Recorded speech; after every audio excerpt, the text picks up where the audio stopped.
గురుదేవ, ఈరోజు వ్యాస పూర్ణిమ. ఈరోజు విశిష్టత ఏమిటి? దత్తరాసు, ఈ పుణ్యదినం జ్ఞానప్రదాత వ్యాస మహర్షిని స్మరించుకునే దినం. ఆయన వల్లే మనం వేదాలు, పురాణాలు, మహాభారతం, భాగవతం వంటి ఆధ్యాత్మిక ధనాన్ని పొందాం.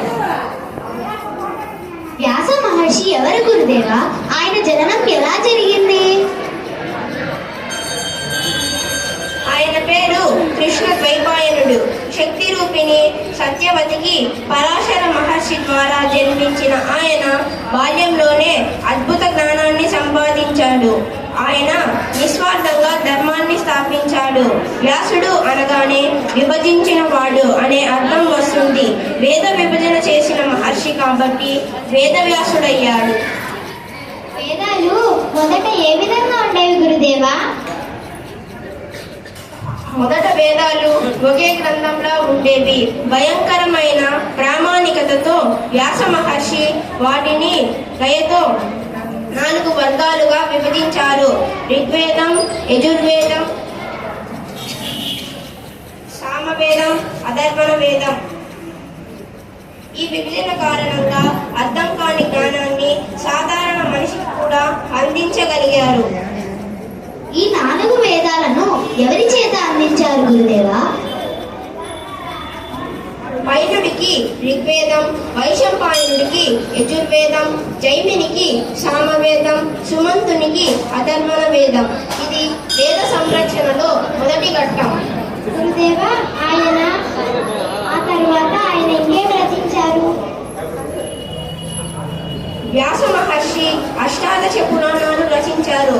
వాటిల్లో మద్వయం, వద్వయం, వ్రత్రయం, వచతుశ్రయం, అనాపలింగ పుష్కాని, మత్స్య పురాణం, మార్కండేయ పురాణం, భవిష్య పురాణం, భాగవత పురాణం, బ్రహ్మ పురాణం, బ్రహ్మాండ పురాణం, బ్రహ్మ వైవర్త పురాణం, విష్ణు పురాణం, వామన పురాణం, వరాహ పురాణం, వాయు పురాణం, అగ్ని పురాణం, నారద పురాణం, పద్మ పురాణం, లింగ పురాణం, గరుడ పురాణం, కూర్మ పురాణం, స్కాంద పురాణం.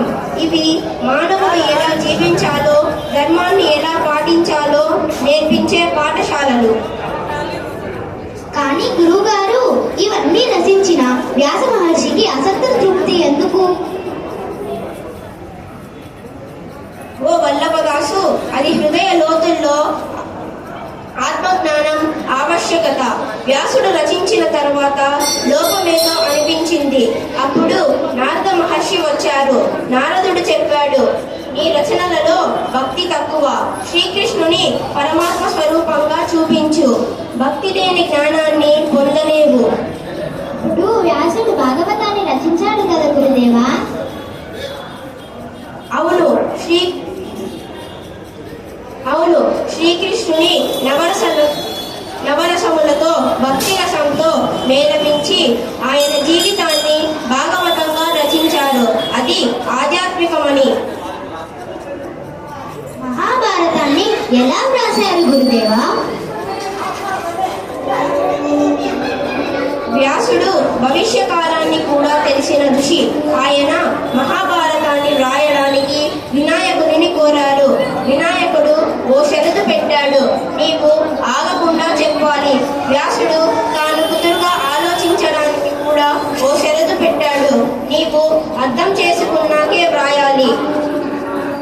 గొప్ప రచన అవ్వటానికి కారణం అదే కాబోలు. భగవద్గీత ఎలా వచ్చింది గురుదేవా? కురుక్షేత్ర యుద్ధంలో అర్జునుడు సంక్షోభంలో ఉన్నప్పుడు శ్రీకృష్ణుడు ఇచ్చిన ఉపదేశమే భగవద్గీత. వ్యాసుడు అందురైన ధృతరాష్ట్రునికి సంజయుని ద్వారా ఇది వినిపించేలా చేశాడు. గురుసేవ చేసినందుకు సంజయునికి దివ్య దృష్టి లభించింది. ఇది గురుసేవ ఫలితమే. గురుదేవా, ఈ భాగవతాలు, వేదాలు, పురాణాలు నేటి మనిషికి అవసరమా? ఓ దత్తదాసు, ఇవి మనిషి గమ్యాన్ని నిర్దేశించే దివ్య దర్పణాలు.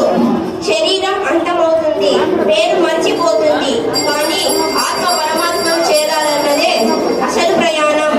ఆధ్యాత్మిక జీవితం మనిషిని